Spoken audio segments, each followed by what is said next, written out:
Oh, hello. Hello. Here we are. Yes, finally. Hmm. Nice to meet you Oh, again. yeah, good to see you, Ashkan, again. Yeah. And Yeah, we're okay. having people. Hmm. Yeah. I think people are just joining. Should we have some minutes uh, Yeah. so that they Yeah. come? Yeah. Hi, Hmm. everyone. Oh, hi, guys. Thanks for coming. Those of you who are coming. We've got 5 people so far. And if, yeah, we'll see. There's people from many places around the world. So, I think it's. Yeah, Hmm. and many people from my country, Iran. Uh, yeah, I Hmm. can see some names are joining. Hmm. Yeah, Although I see there's also Linda from Canada. There's someone from your country, I believe. yeah. Uh, hmm. So, yeah, 6 people, 7 people. Hmm. Well, maybe for those people who are here, we can just maybe start asking the question. Is that okay? Yeah, of course. Yeah. Yeah. All Linda right. here from Canada. Oh, Yeah. thanks.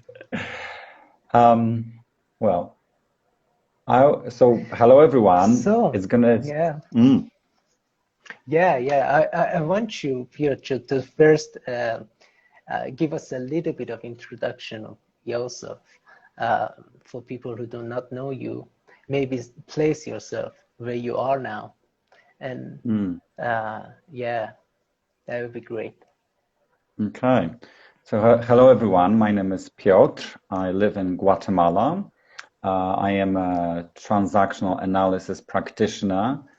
I work in the field of counseling, focusing especially on educators and focusing on intercultural issues. So whether it's people, in between different cultures, or whether it's, couples, organizations, and mainly really about activating resources for teachers in terms of my counseling role. Hmm. Wow, yeah.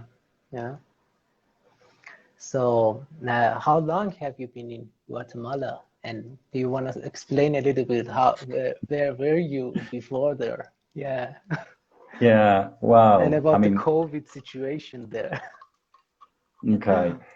Well, it's one of those COVID stories when you get stuck on the other side of the world and you just think, okay, I need to make it work somehow. So I came to Guatemala for 6 months and I had a teaching job at the university here. And Yeah, then one thing, another, I opened a practice here.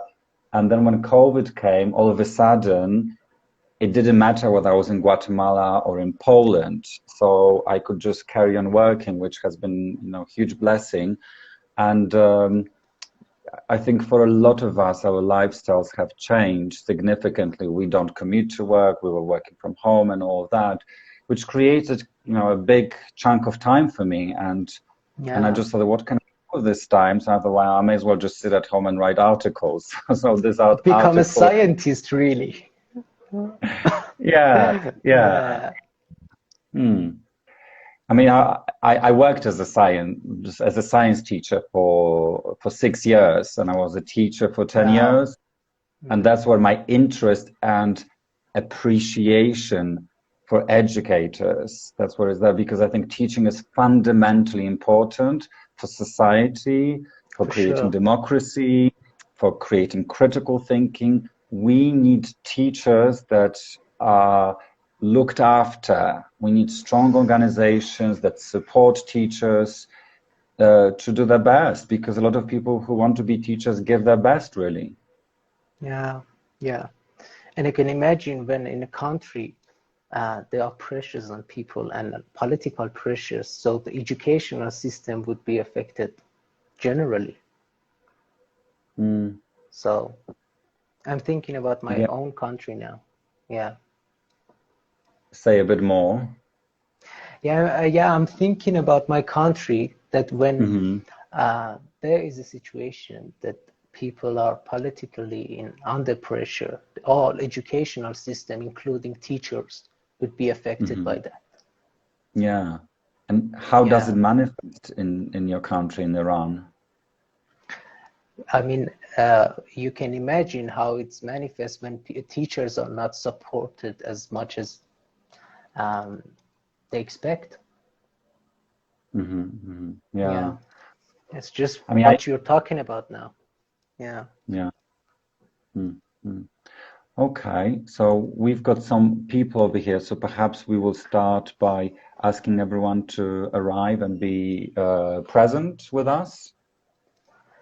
Yeah, that'd be great. I think 13 people are here now. Okay, we're gonna say hello to those 13 people that are over here, 14 right now. So welcome to the talk about passivity that Ashkan is hosting here. Thank you very much. Thank you for accepting my invitation. So I would like to start with maybe one of the biggest acts of passivity that we live day to day. So one of the biggest acts of passivity is about not being present. It's when somehow our mind goes elsewhere. And according to research, we mind wander about almost 50% of the time. So what I would like to do right now is to invite everyone to be present in the way you would like to. Because maybe you're making a cup of tea, maybe you're baking a cake, maybe you're sitting at your desk, maybe you're in bed. Whatever you're doing, my invitation is to make a conscious decision. How would you like to be present in this live talk? And just breathe into that decision, whatever your decision is, to honor what you want. Yeah. And so we're getting some people from Sweden, from I can see, hi from Sweden, there's people from Canada. Maybe you're worrying about power cuts, someone said. Well, we have that in Guatemala. We're supposed to have a power cut yesterday. Ashkan, you had a power cut today, right? Yeah, I'm happy I had it in the morning, so I'm not gonna have it now. Yeah. Yeah. So, So with that in mind, and with people clarifying their intention for being here, you may be just, listening like to the radio and, making bread, whatever. My invitation for you right now is to write in the chat a number on a scale of 1 to 10, how much you know about transactional analysis. Because I can go very nerdy, I can go into numbers, I'm taking my notes and wondering how much actually people would like to know. So if you know lots about transactional analysis, put a 10. If you know very little, put a 1. Okay, so then I could just have a sense.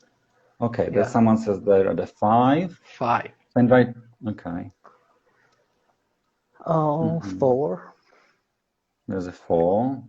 Okay.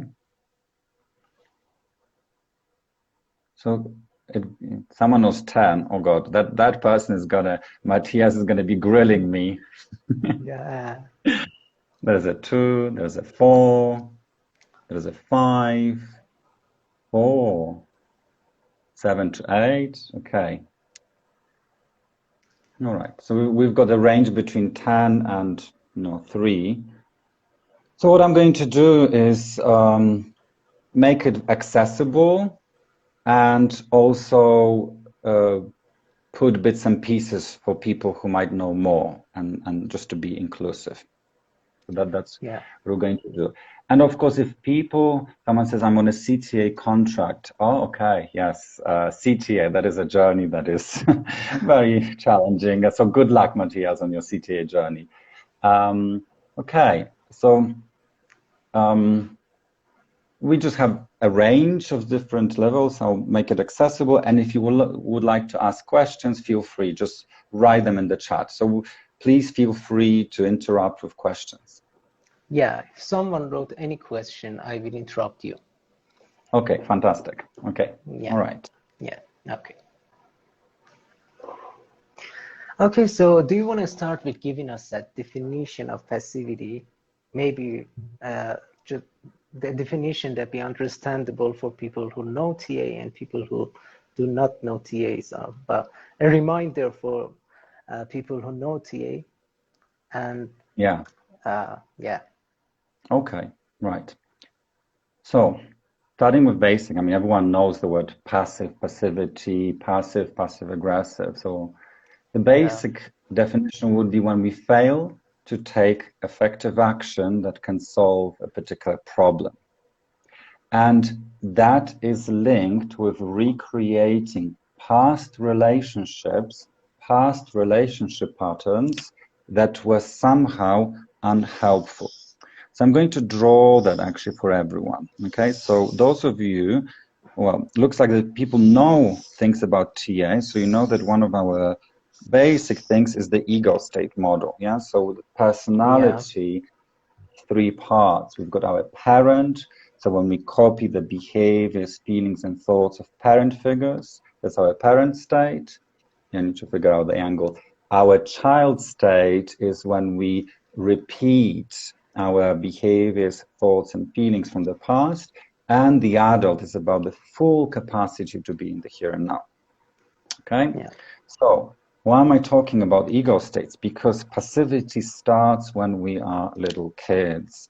And normally we would have a healthy symbiotic relationship when we use all of our ego states. But what can happen is that there is a sense, let's say, for instance, that this is a mother, and the mother is a very good mother. She does everything, or a father, yeah, and they do everything for the child, right? So they do the parental protection. I'll put a P here, actually, for those of you who are not as familiar. We've got the parent, the adult, and the child.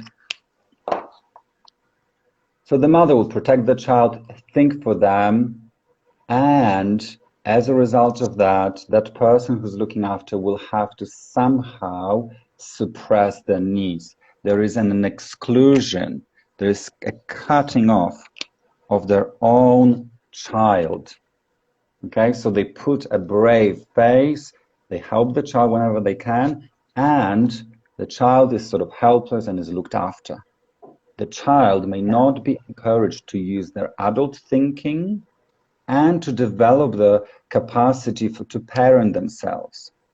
Okay, so when passivity occurs, we have a recreation of this symbiosis. So that comes to the original definition by the shifts, yeah? So that yeah, passivity takes place when there is symbiosis.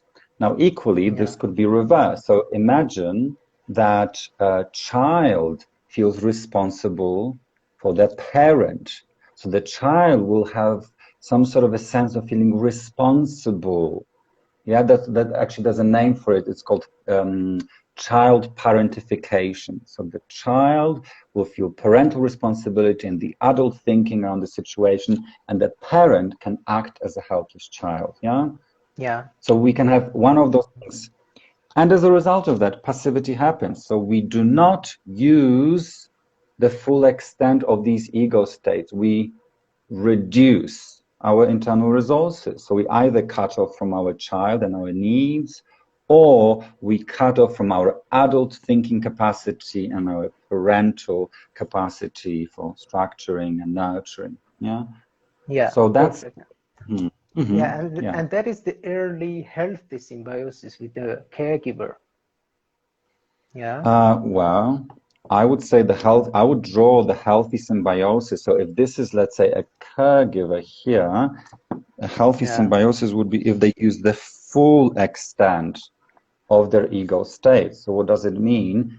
If a mother or a father, if the parents are feeling really, really tired and they have got a lovely relationship, they say, the husband can say, or the wife can say, darling, you take half an hour off, make sure you can also be a child. Yeah. So a father yeah, or a mother uses full ego state, they look after themselves.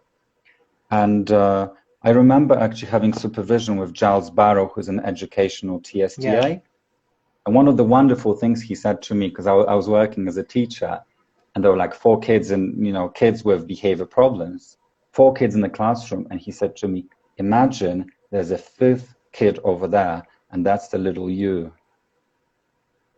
Wow. So in a way, so looking after, seeing as an actual kid like me, and that kid also needs to be okay and supported. Yeah. Yeah, and I think with that, he was really inviting you to use your child ego state to kind of get out of this symbiotic pattern. Yes, and that is also relevant to counseling and psychotherapy and educational work, because one of the ways we can dissolve this symbiosis, actually, normally when we exclude the child, is as a therapist or as a counselor, make space for your own child. So, so you can be locked with the client who invites you to be the parent and the adult, and the client is helpless. And what you can do is to also have needs in that relationship, so that you're challenging that contract, that unspoken agreement where it says that the client has to be helpless and you're the powerful person. Instead, you're inviting them to see their thinking and their parental capacities. Yeah. Yeah. Thank you. There was a comment. There's a lovely, good definition and description of passivity, and love the idea of making the space for your own child. Yes. I mean, as I said, I credit Giles Barrow for that. This is something I heard from someone who's smarter than me.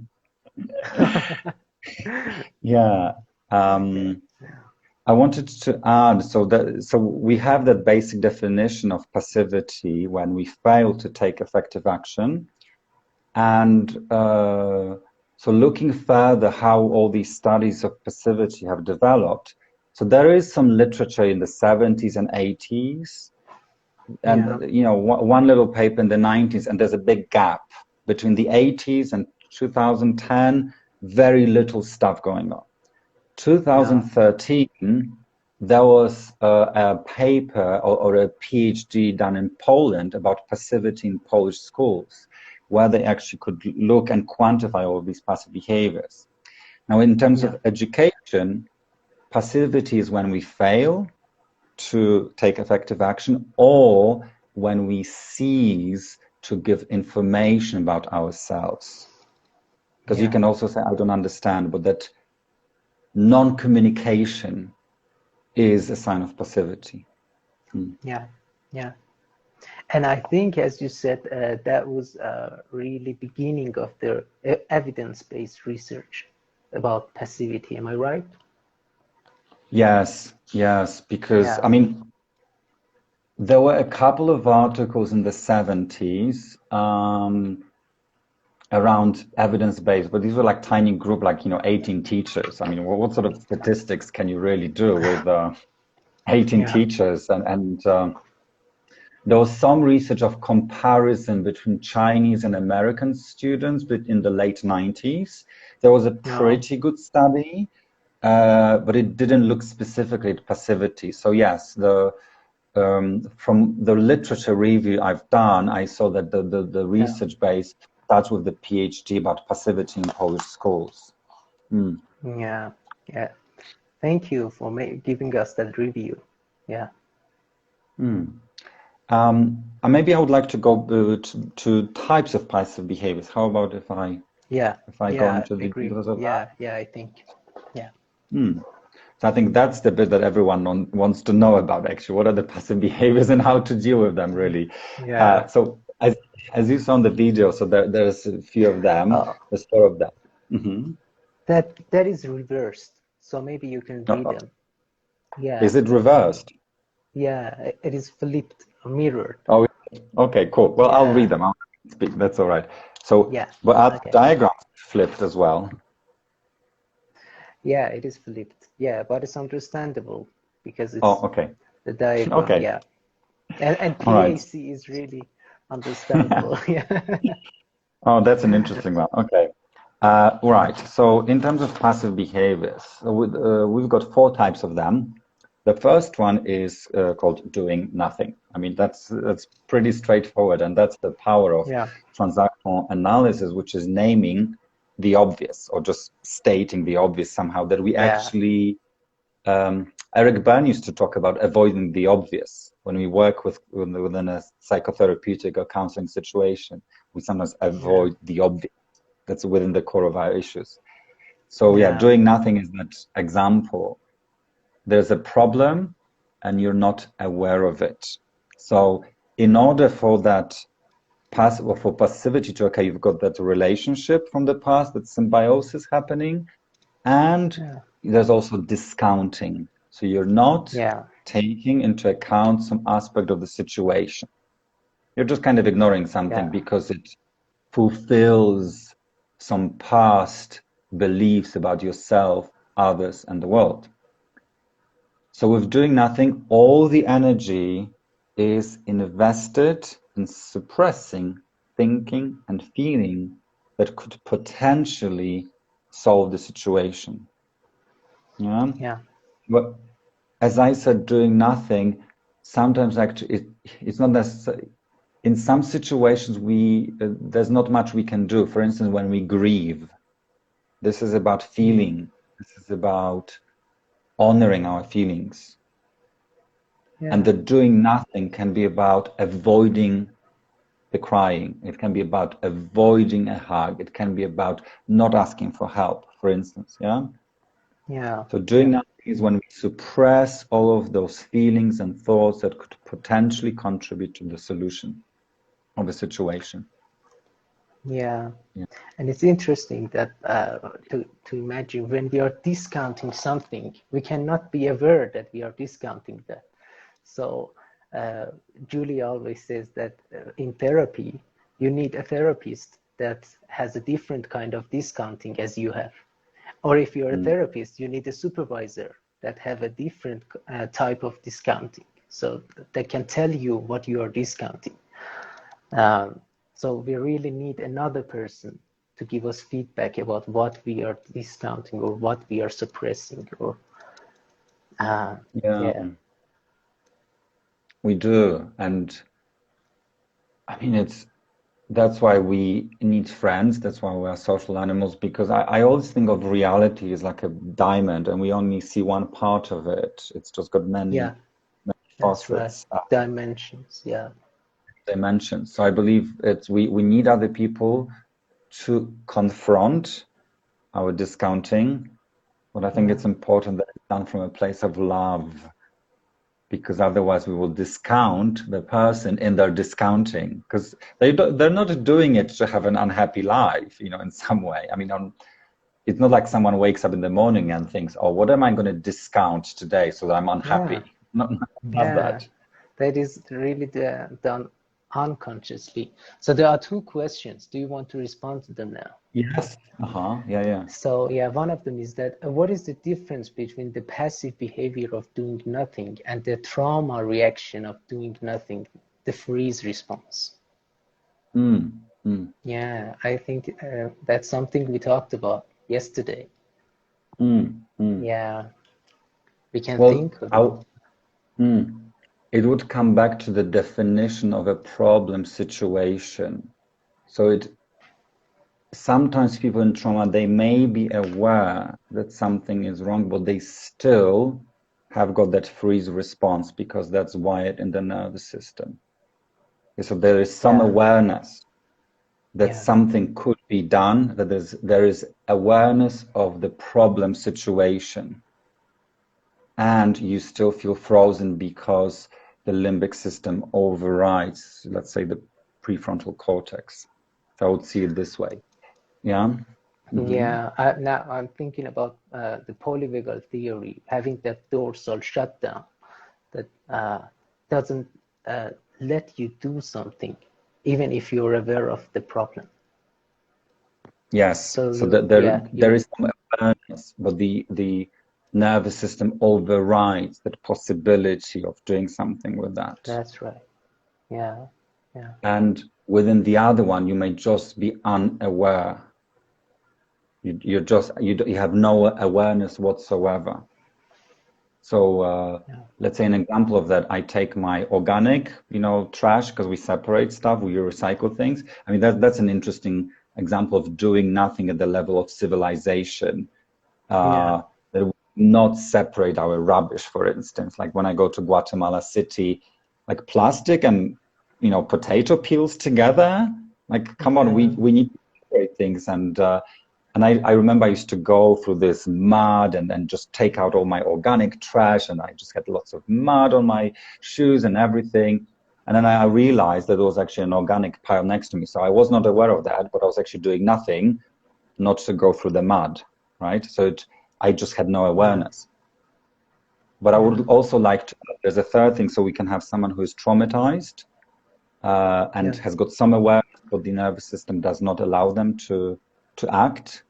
We've got the usual doing nothing, well, the where we are discounting something we're not aware. And we can also make a decision to do nothing, which is very different. And maybe sometimes doing nothing is the best thing you can do. And somebody's giving comments just about what you're describing. Doing nothing is perhaps a choice versus freezing and not being able. So yes, is the passive stage something we can be self-conscious of? You can be conscious you start by building awareness of what is. You can be aware of that. Now the problem with, well, let's say if you're in a counseling situation or in an organization doing team coaching, quite often when you point out certain things, people might feel shame. So they're becoming self-conscious and they think, oh gosh, I'm doing nothing. And they feel bad about themselves. So what I would say, start with loving acceptance and awareness. I do think that TA to some degree has got, it's a very clear system, but it names what's wrong. And when we name it, people immediately feel not good enough. Even though you say to them, I'm okay, you're okay. So I would say, be self-conscious from a place of love. And maybe explaining and confronting in a place of empathy. Absolutely. So yes. There are some other questions. Is this not because of amygdala? So I think the nervous system response is because of amygdala. You have any comments? Well, so someone says this is not because of the amygdala. This is a question. Okay. So what happens is that when we get stressed, we shut down the frontal lobes, and then if our amygdala is overly sensitive due to past trauma, then we will act in ways that are impulsive. So I would say, I think Daniel Siegel has got this model of the brain when he does the fist, right? That's right. If this is our amygdala and the limbic system, we develop the capacity for self-regulation by this loving touch of our caregivers that makes beautiful connections between your prefrontal cortex. So you need the love, and you need the connection, and you need that, so that you can do it to yourself. And then you don't feel reactive. And then you have this sense of presence and awareness that can override, the more primitive parts of the nervous system. So it will be. And I think that's the kind of the goal of all interventions in psychotherapy, to help people regulate, really. Yes, and I just wanted to add one more thing. I think you're saying next week you have someone talking about relational TA. That's correct? And this is Hannah. She's here now. Hi, Hannah. So that's where you come in. because I am a counselor, so I look more at the adult ego state, really. And that's why we need that deep relational engagement, that depth of connection, which takes so much work on yourself as a therapist, lots of supervision if you're working relationally, because you're working with yourself and you're offering the best of yourself to the client. And that is a very challenging thing to do. It's not even a thing to do, to be, I would say. Yeah, to create so that's that where, safe place. Yeah. And that's where relational therapists come in, and that's where they can offer that love to the client and that regulation and that creation of those connections between the frontal cortex and the limbic system. That's true. Yeah. Another question is that what effects has passivity on our body? What effects does it have? Oh, that's a good question. I would say, well, you can have shallow breathing. So there's a certain, I would think there's either the sense of freeze where you are cutting off sensations from your body, where you've got little body awareness and you just kind of, you function over here. And we know that actually the nervous system and our feelings are present in the gut, and we need that awareness of what's going on here and the body. So one way would be you cut off from the body and you just stay in your head and you're anxious. You can also have got high levels of cortisol. So let's say if you're quite agitated, your mouth can be dry, and you're sweating, and you may not sleep. That's high levels of cortisol and adrenaline as well. Some people also may experience, let's say, IBS, irritable bowel syndrome. So I would say, so this is actually the fourth one. We're still at the first one, but that's okay. I'm good to roll with where we're going. But that's part of incapacitation. So incapacitation is a passive behavior. That's where we internalize. So, with all these passive behaviors, so doing nothing, over adaptation, agitation, incapacitation, and violence, probably you're seeing that, but that's okay. So the energy with the body, the energy within incapacitation, it goes inside and you're almost attacking yourself somehow.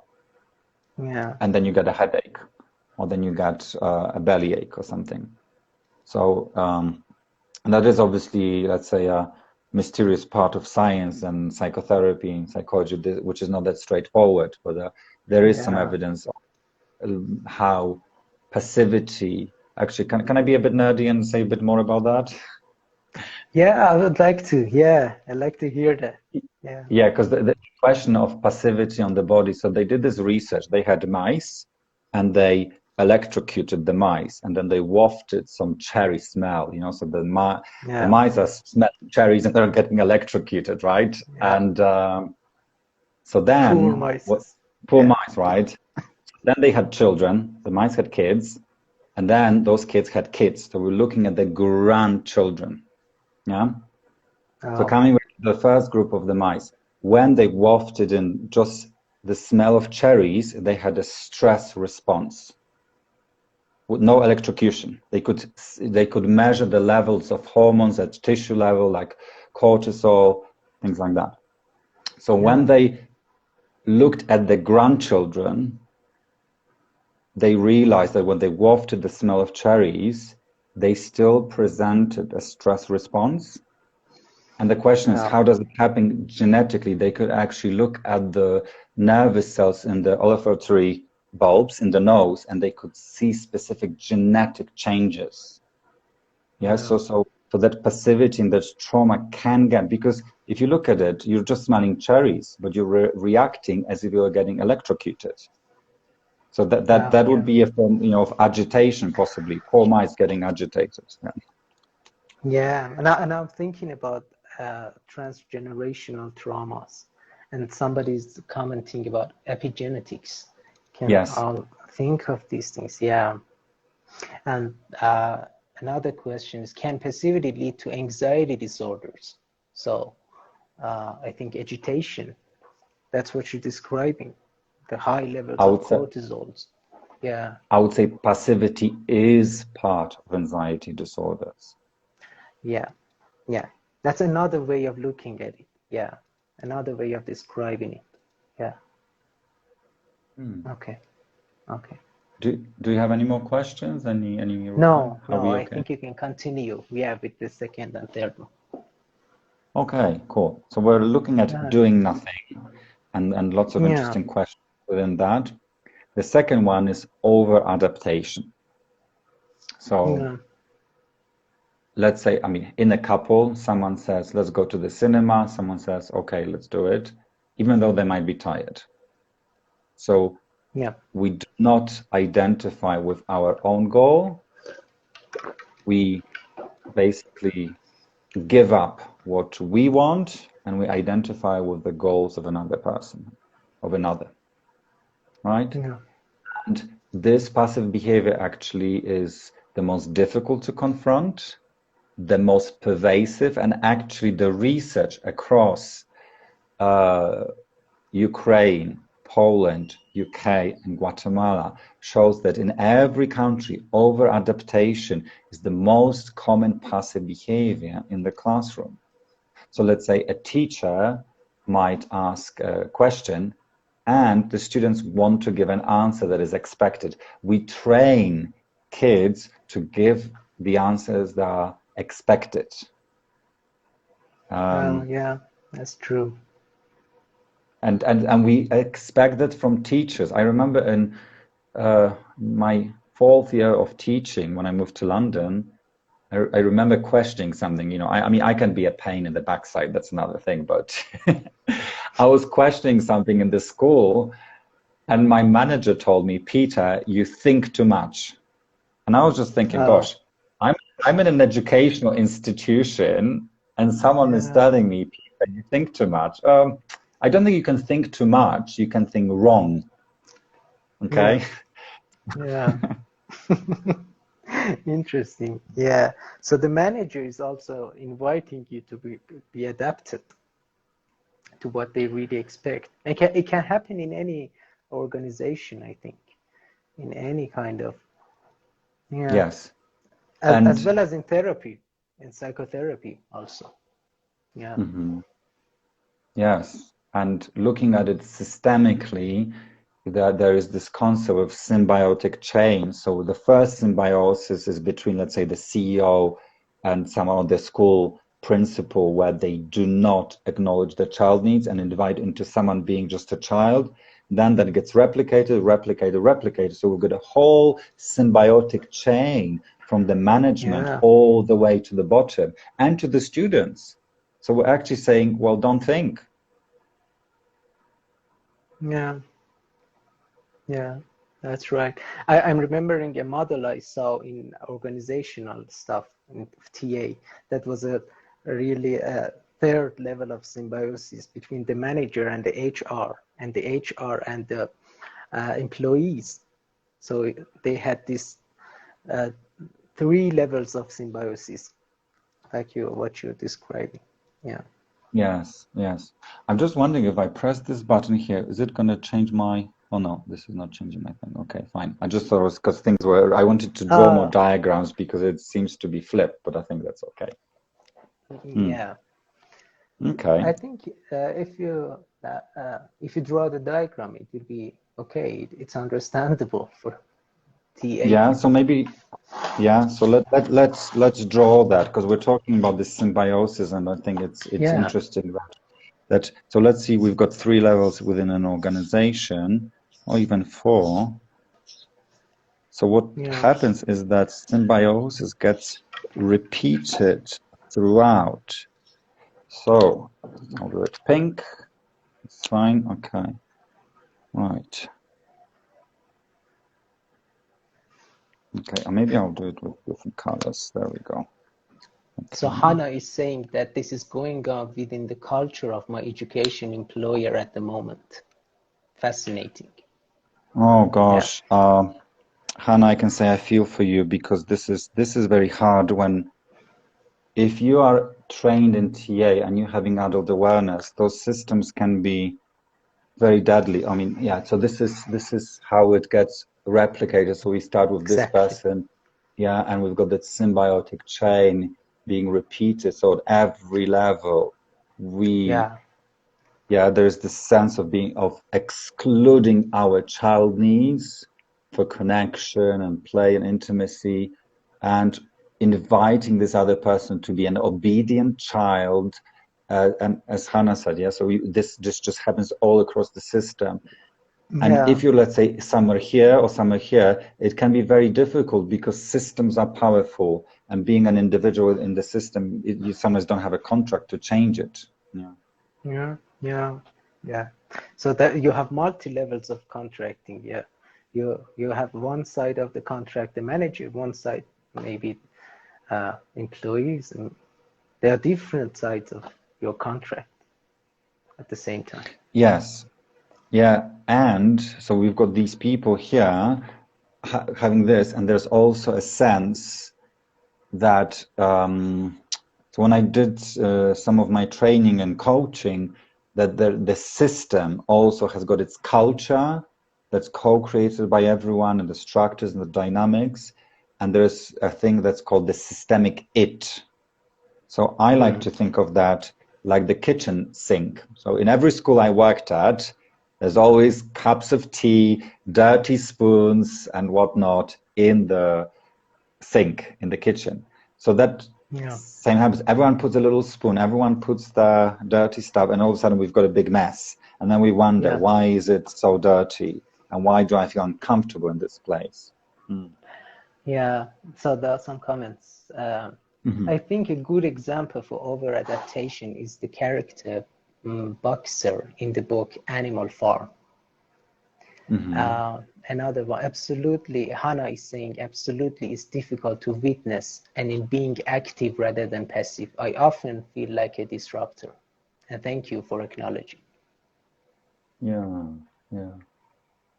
And I just would like to follow with these comments, perhaps with maybe stopping for a mindful pause to just to acknowledge that we are in various systems, and these systems exercise pressure on us, and sometimes we may feel overwhelmed. And whether it is a political system, economic, social, they can be scary. So I just would like to invite everyone to take a pause and take maybe 3 breaths to notice, how do you feel in relation to systems? Yeah.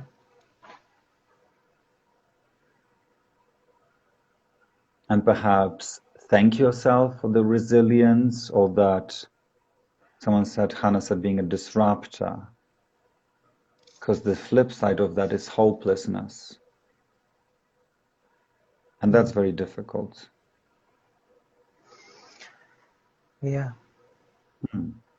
Yeah, just wanted to allow that to Yeah. settle for a moment. Thank you. Thank you for that. Okay. I don't want to rush too much, because sometimes, we've got people here, we are separated by a screen, but these are real people somewhere around the world, right? And it feels sometimes, there's a sense of unrealness when you do things like that online, right? Yeah. Yeah. Okay. So we looked at doing nothing and over adaptation. That's, yeah, and as I said, it's the most common passive behavior. Shall we go into agitation? Yeah, but before that, I'm thinking it's a good idea if you mention those differences in cultural, in those cultural differences in collectivist culture and individualistic cultures. Okay. Okay. So one of the things that we looked at in the study around passivity was the comparison. So those behaviors such as doing nothing, over-adaptation, agitation, incapacitation, and violence, we could actually quantify these between Ukraine, Poland, UK, the UK and Guatemala. Yeah. And we used the Hofstede model of cultural dimensions that looks at different aspects of culture. And for instance, one of them is this tension between individualism and collectivism. So it looks like, I mean, and that is logical. It's just that, you know, our numbers can confirm that in cultures that are more collectivistic, we have got more over-adaptation. And this is related to the fact that when you're in an individualist, in the collectivistic culture, your sense of self is based on belonging to groups and your integration into groups. Yeah. So prime example is, for instance, Indian culture. And I think you also mentioned that Iran is quite collectivistic, right? Yeah, but it's a culture that is changing very fast. And actually, we have really this fragmentation. We have different parts in our culture. We cannot really describe what our culture is now, because we have really different parts of this culture changing very fast. But yeah, I can tell you that traditionally we are a collectivist culture. Yeah, very similar beliefs and ideas to India. Because when I talk to some of my Indian friends, I understand how their feelings are really similar to our feelings. For example, being in a family or going in a marriage. Some of them are really similar to our traditional way of thinking about this stuff, you know. I mean, my experience is working with some clients from India is that usually they feel overwhelmed by family WhatsApp groups with millions of messages, with you know, the aunties and the whole extended family. That it seems to be a big thing to manage. I can tell really. you, we have that as well. Yeah, we have that too. Yeah. So yeah, it seems like that according to the research we've done, that over adaptation is more prevalent in those collectivistic cultures.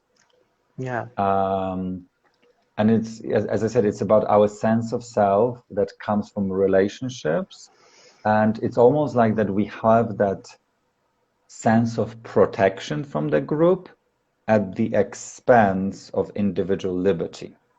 So, you know, give up a little bit what you want yourself, but we're going to look after you. Yeah, and you know, I'm thinking that sometimes this can be functional, like functional symbiosis. Like when you have your roles, preset roles, that you know what you're going to do. For example, when you're going on a marriage, and this can be functional, and people can save in that symbiosis. But yeah, that can be also categorized in this over-adaptation.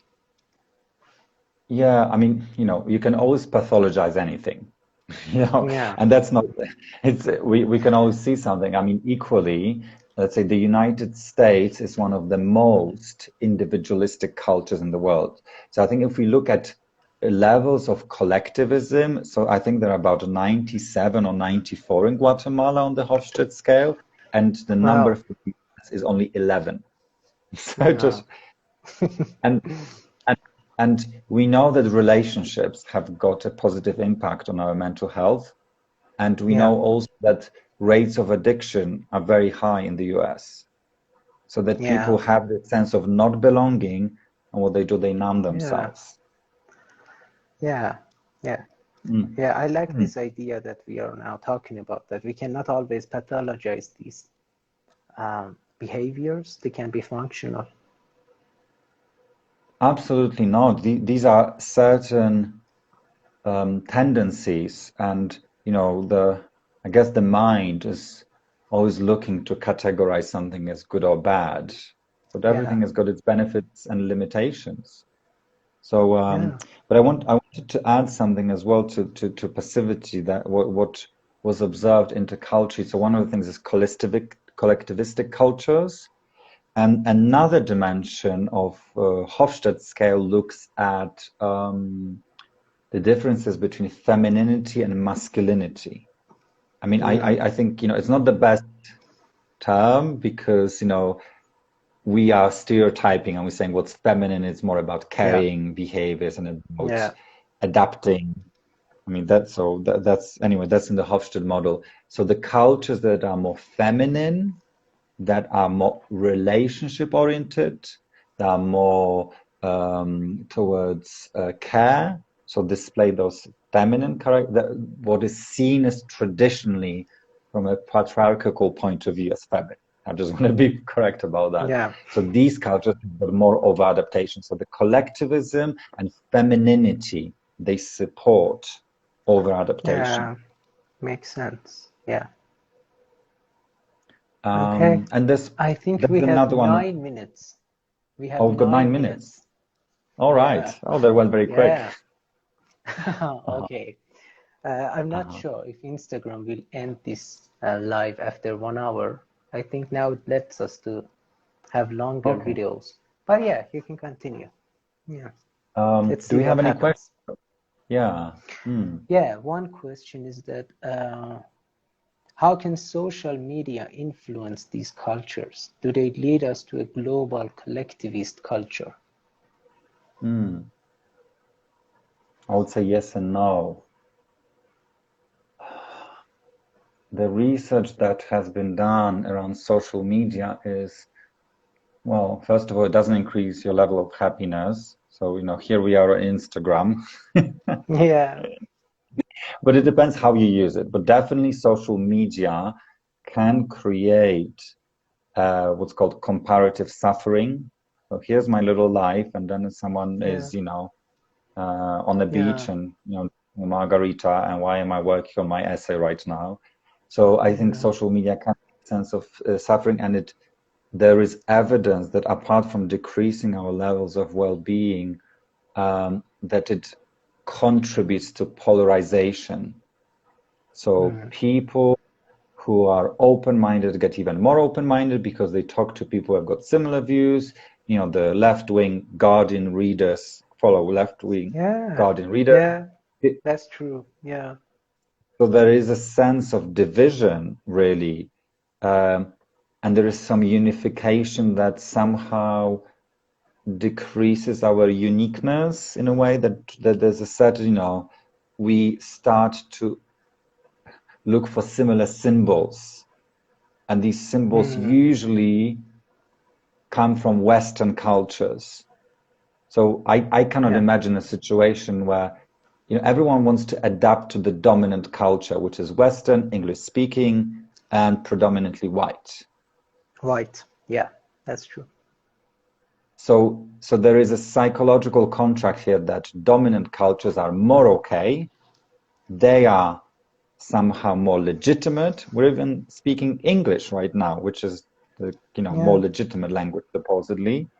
So I Yeah. think with social media, I think it may contribute to a sense of division and losing some of our uniqueness if we're not careful. Yeah, that will be my sense of answering that question. Beautiful. Yeah. Thank you. Thank you. And there's a comment. There can be a lot of passive behavior online anyway. Yes, well, especially agitation, which was the one that I was mentioning. Yeah, so agitation when we panic and we say, I don't know what to do, and then we engage in those walls on Facebook. I don't know whether any of you were in this situation where you start to Yeah. write Just comments and wandering in different social medias. Yeah. yeah, and then you start those walls, and then he said, she said, and da da da, and I think it's Yeah. unhelpful, really. Yeah. Yeah. Do we Yeah. have any other comments there? No. No. No. Not for now. I think you can continue. Well, maybe, well, that's the cherry on top of the cake for everyone, I imagine. What do we do with passive behaviors? How do we deal with them in ourselves and Yeah. others?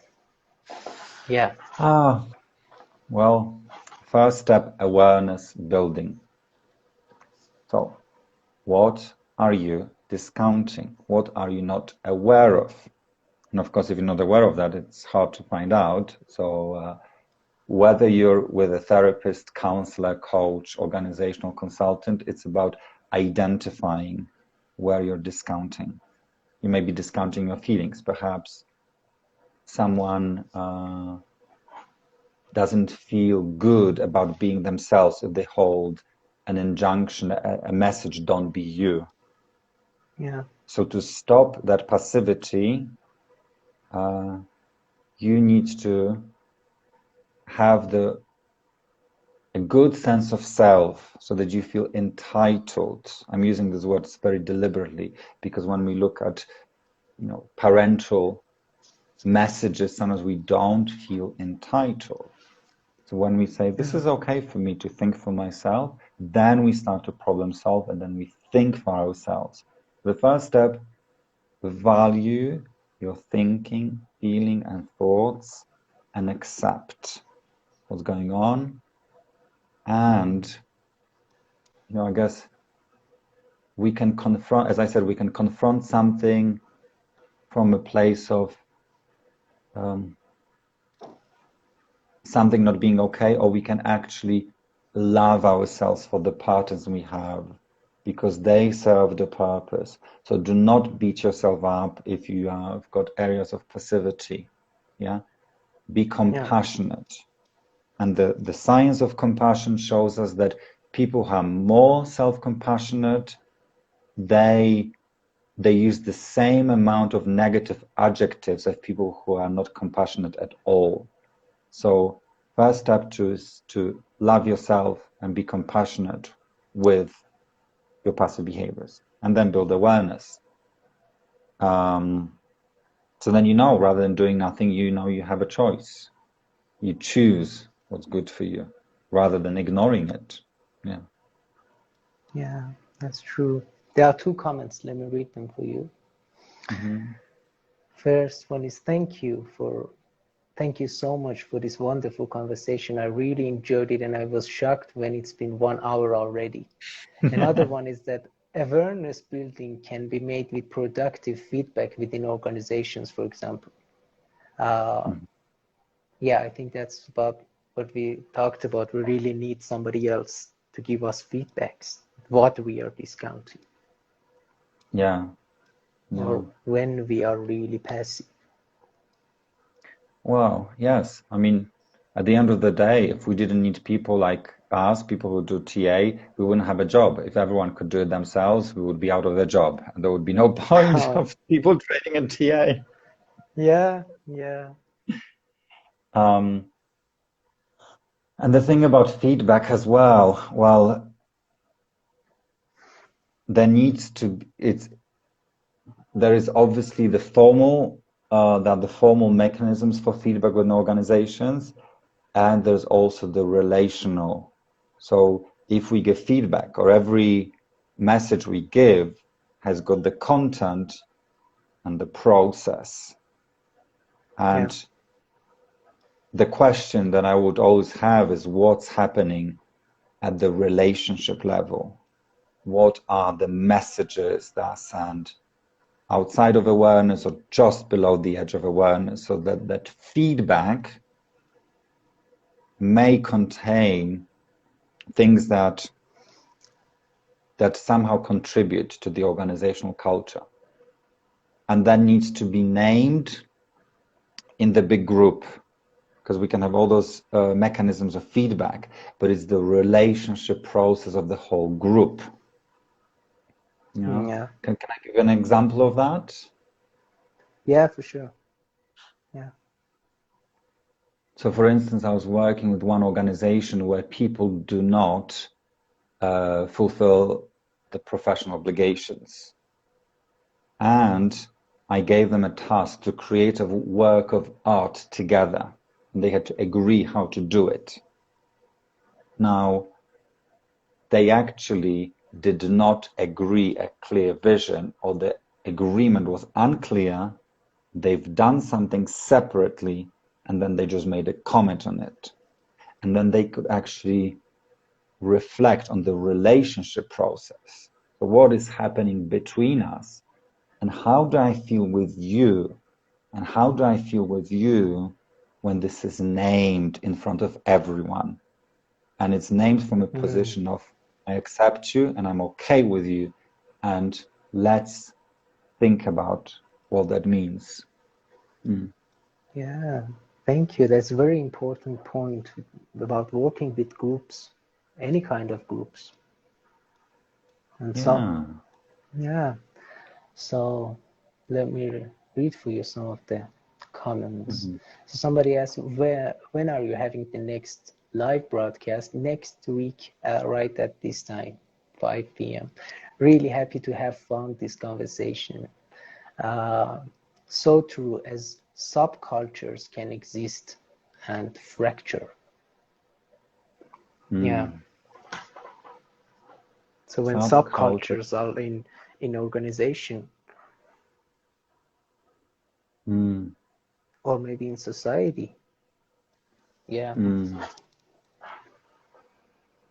I'm thinking about subgroups and subcultures. Yeah, how are we doing with time? Are we coming to an end? What are we doing? Yeah, but I think we already had 1 hour, but I think Instagram is just letting us have more time. Yeah. Okay. Yeah, I don't know how much is the limit. Yeah, so let's maybe keep a time boundary as well, because that was something. Yeah, sure. And I just would like to close with everyone, or just to see where people are at. So how about 15 minutes? Is that good? We can do that. That's okay. Yeah, that's okay for me. Yeah. Good. Okay. Okay. So yeah, we have 15 I just would minutes, like to check. Yeah, I would like to check where people are, whether they have more questions or whether they would like to know about specific things from the research around passivity. Yeah, okay. I think, did you want to talk about violence as well? It's interesting to have violence as a kind of passive behavior, really. Well, so, well, you can't see that, can you? But violence, which is, here, I'll maybe actually draw that in a way, because think of these passive behaviors from doing nothing as steps. So we do nothing, then we go to over-adaptation, then we go to agitation, and we go into incapacitation and violence. So I'm not sure whether you can see that somehow. Yeah, it's like a steps. Yeah. Yes, steps. So we are at the level of doing nothing, then we go into over-adaptation, then to agitation, and then incapacitation and violence. So in incapacitation, the energy goes inside. So we are somehow, think of that as almost self-aggression. All the energy is going inside like this.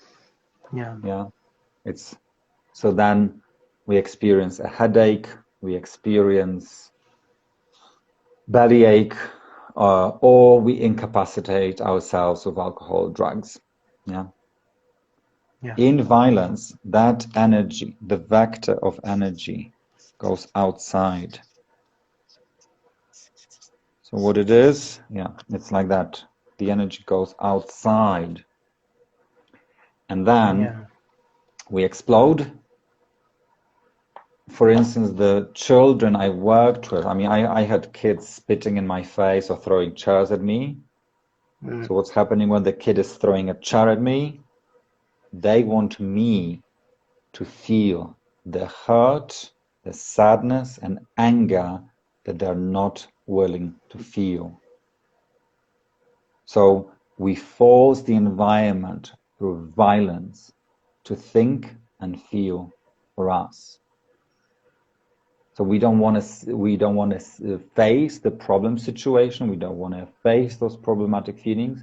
So we're going to project them outside so that someone else gets to hold our burden.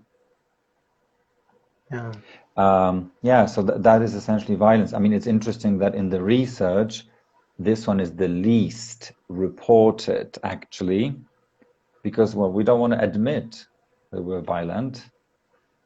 You know, teachers don't want to admit that.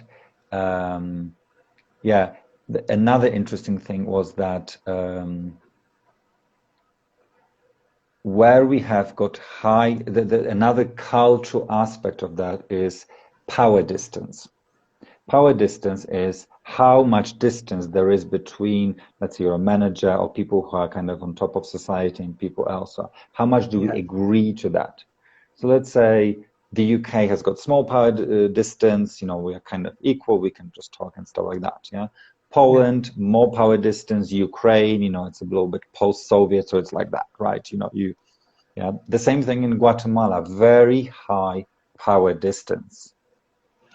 So in those cultures where there is high power distance, corporal punishment is actually more prevalent. In countries where there's small power distance and those structures, and also in schools, they become flattened, then we've got significantly less violence. Yeah. Yeah. Yeah. Thank you for that. And there's also another one which was about uncertainty avoidance. Yeah. So let's say when we've got high uncertainty avoidance in cultures, for instance, Ukraine. Yeah, you want to avoid the uncertainty. So what you do, you control and predict. It's very controlling. Yeah, there are countries that have got very, let's say, low uncertainty avoidance, so they're okay with risk. They go with the flow, and within for countries with high uncertainty avoidance, they have more over adaptation as well. Yeah, because they want to control and predict. They want to avoid the uncertain. Yeah. So somebody said that's when the amygdala gets hijacked. Yeah. That's an interesting one. It could be, and I would come back to one Hofstede, who founded this model of cultural dimensions. He talks. You see, even though we can observe these differences between cultures, we cannot apply them to the individual, because this is something we're measuring about culture at the societal level. We cannot take that and apply it to individual psychology, because we still have got lots of variations. So these are some features of the culture, but Hofstede says about that in his paper, that this is about confusing sociology and psychology. That I mean, it would be very interesting research to see if people in cultures, let's say, with high power distance have got specific activity in the amygdala. I can imagine that would be interesting, but it's, you see, doing this research, I think there's more questions really than answers. So for instance, our research showed that there is little passivity in Guatemala. And as I've been working with teachers here, I notice high levels of passivity. So the research shows something, the practice shows something else, and it goes to the fact that we have got different definitions of a problem situation. So we cannot use our psychometric tool and come and colonize people with our psychometric tool and measure it. Yeah, because, for sure. And of course, we cannot generalize that results we get from one person, because as you're describing, when we are going to a society, there are many different variables that are having effect in the result. We cannot discount those. So there are, one question is that, would you put self-harm in incapacitation? Self-harm. And another one, the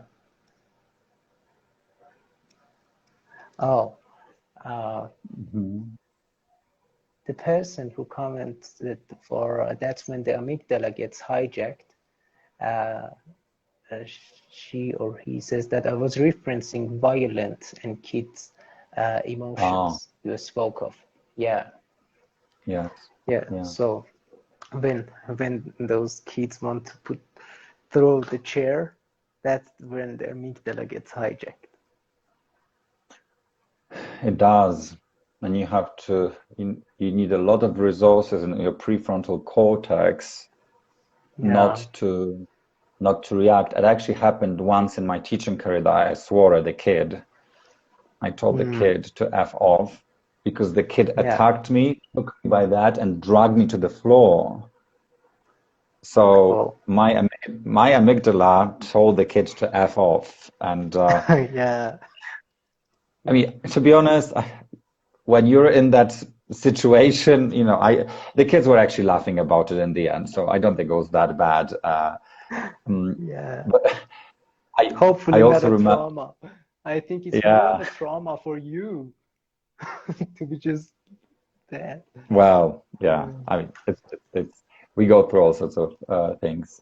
Do we have any more questions? Of- I don't think so. Are you going to save this live? Yes, I will. Hopefully, I will. If there won't Hopefully be we any will. problem. Yeah. And Um, maybe we have 4 minutes. So if you want to sum it up. I'll sum it up, but there's well, maybe I'll sum it up with an anecdote or this story.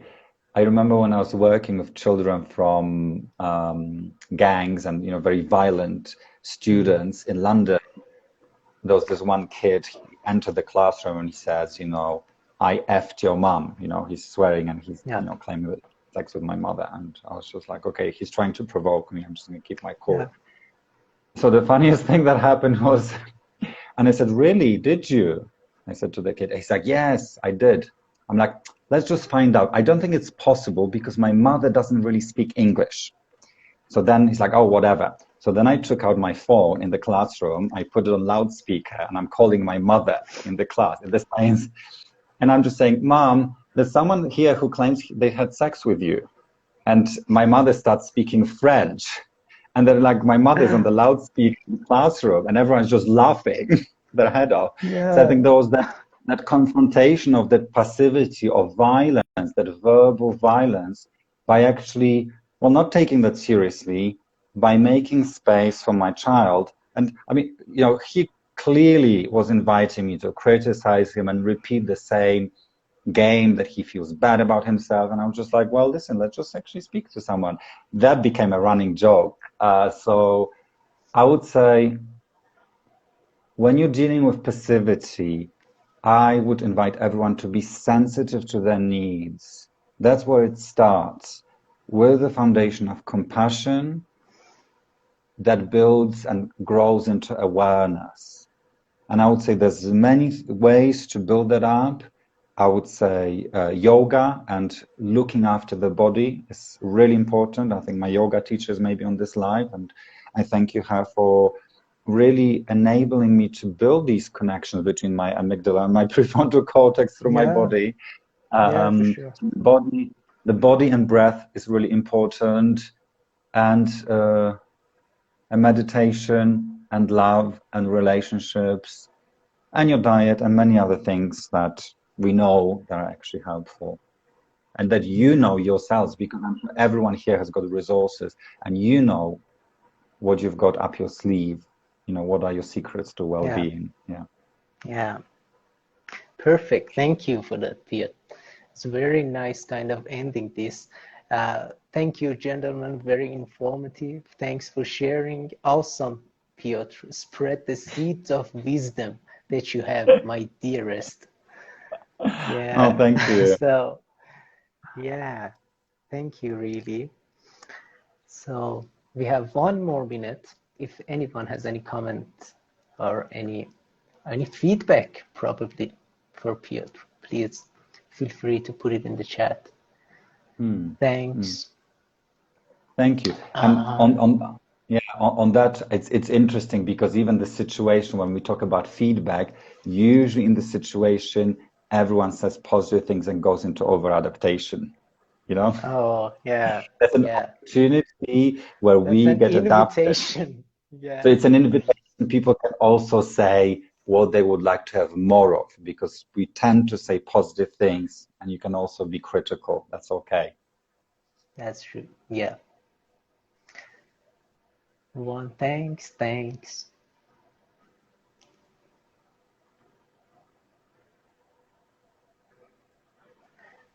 Thank you both for doing this session.